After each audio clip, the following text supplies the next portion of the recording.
রাত নামতেই Russia Ukraine যুদ্ধের ফ্রন্ট জুড়ে শুরু হয়েছে একের পর এক সামরিক আঘাত।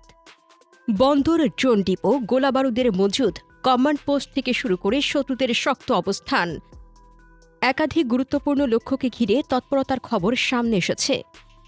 কিন্তু প্রশ্ন হল, এগুলো কি বিচ্ছিন্ন হামলা, নাকি ইউক্রেনীয় বাহিনীর সামরিক সক্ষমতার উপর সমন্বিত চাপ তৈরির একটি বড় অভিযানের অংশ? আজকের প্রতিবেদনে থাকছে রাশিয়া ইউক্রেন যুদ্ধের সাম্প্রতিক এই সামরিক তৎপরতার পুরো চিত্র। রাতের অভিযানে ওডেসা ও ইসমাইল বন্দরের কয়েকটি গুরুত্বপূর্ণ স্থাপনাকে লক্ষ্যবস্তু করার দাবি করা হয়েছে।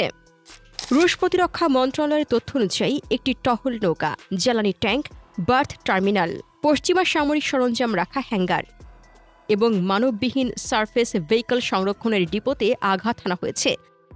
যুদ্ধক্ষেত্রে বন্দর ও সরবরাহ অবকাঠামো গুরুত্বপূর্ণ ভূমিকা রাখে। ফলে এমন স্থাপনায় হামলা চালানোর উদ্দেশ্য শুধু তাৎক্ষণিক ক্ষতি নয়, বরং সামরিক সরবরাহ ও পরিবহন ব্যবস্থার উপর চাপ তৈরি করাও হতে পারে। এরপর আকাশপথে সক্রিয় হয় গেরান 4 সিকার ইউএভি। রুশ পক্ষের দাবি, দিনপ্রপত্রভক্স ও খারকভ অঞ্চলের পাশাপাশি দোনেক্স পিপলস রিপাবলিকের এলাকায় ইউক্রেনীয় সশস্ত্র বাহিনীর ড্রোন ও গোলাবারুদ ডিপোতে নির্দিষ্ট হামলা চালানো হয়েছে। ড্রোন যুদ্ধ এখন রাশিয়া ইউক্রেন সংঘাতের অন্যতম গুরুত্বপূর্ণ অংশ। কারণ সামনের সারিতে নজরদারি, লক্ষ্য শনাক্তকরণ এবং আক্রমণের সমন্বয়ে ইউএভি বড় ভূমিকা রাখছে। তাই ড্রোন মজুদ ও পরিচালনার কেন্দ্রগুলোতে লক্ষ্য করা হলে তা সরাসরি যুদ্ধক্ষেত্রের সক্ষমতার উপর প্রভাব ফেলতে পারে। আকাশে এরপর দায়িত্ব নেয় SU-34। রুশ অ্যারোস্পেস ফোর্সের এই যুদ্ধবিমান খারকভ অঞ্চলে ইউক্রেনীয় বাহিনীর দুটি ইউএভি কমান্ড পোস্টে গাইডেড মিসাইল ও এয়ার বোমা দিয়ে আঘাত করেছে বলে রুশ প্রতিরক্ষা মন্ত্রণালয় জানিয়েছে। এখানে লক্ষ্য ছিল শুধু ড্রোন ধ্বংস করা নয়, বরং ড্রোন পরিচালনা ও নিয়ন্ত্রণের কাঠামোতে আঘাত করা। একটি কমান্ড পোস্ট অকার্যকর হলে সংশ্লিষ্ট ইউনিটের যোগাযোগ, সমন্বয় এবং অপারেশন পরিচালনায় চাপ তৈরি হতে পারে। স্থলভাগেও চলেছে ভারী গোলাবর্ষণ। ভস্টক গ্রুপের গিয়ারসেন্ট এস 152 কিলোমিটার স্বচালিত আর্টিলারি সিস্টেম দিনপ্রপত্রভক্স অঞ্চলে ইউক্রেনীয় বাহিনীর ইউএভি কমান্ড পোস্টে হামলা চালিয়েছে বলে দাবি করা হয়েছে। ভারী কামানের গোলাবর্ষণ এবং আকাশ থেকে ইউএভি হামলা, এই দুই ধরনের সক্ষমতাকে একসঙ্গে ব্যবহার করা হচ্ছে বলে রুশপক্ষের প্রতিবেদনে উঠে এসেছে। অর্থাৎ যুদ্ধক্ষেত্রে শুধু সামরিক সারির সেনাদের অবস্থান নয়, তাদের নজরদারি ও কমান্ড কাঠামোকেও লক্ষ্য করা হচ্ছে। ডোব্রোপোলিয়া দিকেও পরিস্থিতি উত্তপ্ত। সেখানে টর্নেডো এস রকেট সিস্টেম দিয়ে শত্রুর শক্ত অবস্থানগুলোতে আঘাত হানার দাবি করা হয়েছে। এই ধরনের ভারী রকেট আর্টিলারি দূর থেকে প্রতিরক্ষামূলক অবস্থান ও ঘাঁটিতে ব্যাপক আঘাত হানতে পারে।